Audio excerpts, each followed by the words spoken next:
Assalamualaikum warahmatullahi wabarakatuh. Perkenalkan, nama saya Lini. Saya dari jurusan Hukum Ekonomi Syariah semester 2.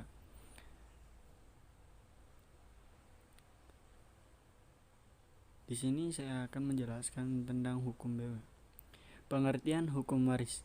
Menurut pakar hukum Indonesia, Profesor Dr. Wirjono Projodikoro, tahun 1976, hukum waris diartikan sebagai hukum yang mengatur tentang kedudukan harta kekayaan seseorang setelah pewaris meninggal dunia dan cara-cara berpindahnya harta kekayaan itu kepada orang lain atau ahli waris. Ada beberapa sistem kewarisan yang ada dalam masyarakat Indonesia. Yang pertama, sistem keturunan. Secara teoritis, sistem keturunan ini dapat dibedakan dalam 3 corak. Yang pertama, sistem patrilineal, yaitu sistem keturunan yang ditarik menurut garis bapak, di mana kedudukan pria lebih menonjol pengaruhnya dari kedudukan wanita di dalam pewarisan. Yang kedua, sistem matrilineal, yaitu sistem keturunan yang ditarik menurut garis ibu, di mana kedudukan wanita lebih menonjol pengaruhnya dari kedudukan pria di dalam pewarisan. Yang ketiga, sistem parental atau bilateral, yaitu sistem keturunan yang ditarik menurut garis orang tua atau menurut garis dua sisi bapak atau ibu, di mana kedudukan pria dan wanita tidak dibedakan di dalam pewarisan. Sistem yang kedua adalah sistem pewarisan individual. Sistem pewarisan individual atau perseorangan adalah sistem pewarisan di mana setiap waris mendapatkan pembagian untuk dapat menguasai dan atau memiliki harta warisan menurut bagiannya masing-masing. Sistem yang ketiga adalah sistem pewarisan kolektif, adalah sistem pewarisan di mana harta peninggalan diteruskan dan dialihkan pemilikannya dari pewaris kepada waris sebagai kesatuan yang tidak terbagi-bagi penguasaan dan pemilikannya, melainkan setiap waris berhak untuk mengusahakan, menggunakan, atau mendapatkan hasil dari harta peninggalan itu. Sistem yang keempat, sistem pewarisan mayorat.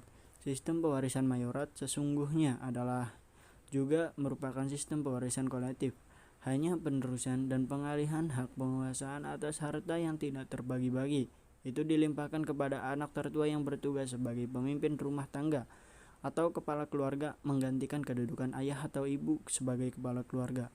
Sistem mayorat ini ada 2 macam dikarenakan perbedaan sistem keturunan yang dianut. Sistem hukum kewarisan menurut KUH Perdata BW. Menurut Kitab Undang-Undang Hukum Perdata ada 2 cara untuk mendapatkan warisan, yaitu sebagai ahli waris menurut undang-undang karena ditunjuk dalam surat wasiat testamen. Cara yang pertama dinamakan mewarisi untuk undang-undang atau AB intestato, dan cara yang kedua dinamakan mewarisi secara testamentair. Dalam hukum waris berlaku suatu asas bahwa hanyalah hak-hak dan kewajiban-kewajiban dalam lapangan hukum kekayaan harta benda saja yang dapat diwariskan. Assalamualaikum warahmatullahi wabarakatuh. Saya Cindy Komaria dari kelompok 5. Saya akan melanjutkan penjelasan tentang sistem kewarisan menurut hukum perdata. Langsung saja, bila orang yang meninggal dunia tidak membuat testamen, maka dalam Undang-Undang Hukum Perdata ditetapkan pembagian warisannya sebagai berikut. Yang pertama, berhak mendapat warisan yaitu suami atau istri dan anak-anak, masing-masing mendapat bagian yang sama jumlahnya. Yang kedua, apabila tidak ada orang sebagaimana tersebut di atas, maka yang kemudian berhak mendapat warisan adalah orang tua dan saudara dari orang tua yang meninggal dunia, dengan ketentuan bahwa orang tua masing-masing sekurang-kurangnya mendapat 1/4 dari warisannya. Apabila tidak ada orang sebagaimana tersebut di atas, maka warisan dibagi 2. separuh untuk keluarga pihak ibu, dan separuh lagi untuk pihak keluarga ayah dari yang meninggal dunia. Keluarga yang paling dekat berhak mendapat warisan. Ada 4 golongan yang berhak menerima warisan. Golongan yang pertama, dalam golongan ini, suami atau istri dan atau anak keturunan pewaris yang berhak menerima warisan. Dalam bagian di atas, yang mendapatkan warisan adalah istri atau suami dan ketiga anaknya. Masing-masing mendapat 1/4 bagian ayah, ibu, pewaris, saudara-saudara. Yang kedua, golongan ini adalah mereka yang mendapatkan warisan bila pewaris belum mempunyai suami atau istri dan anak.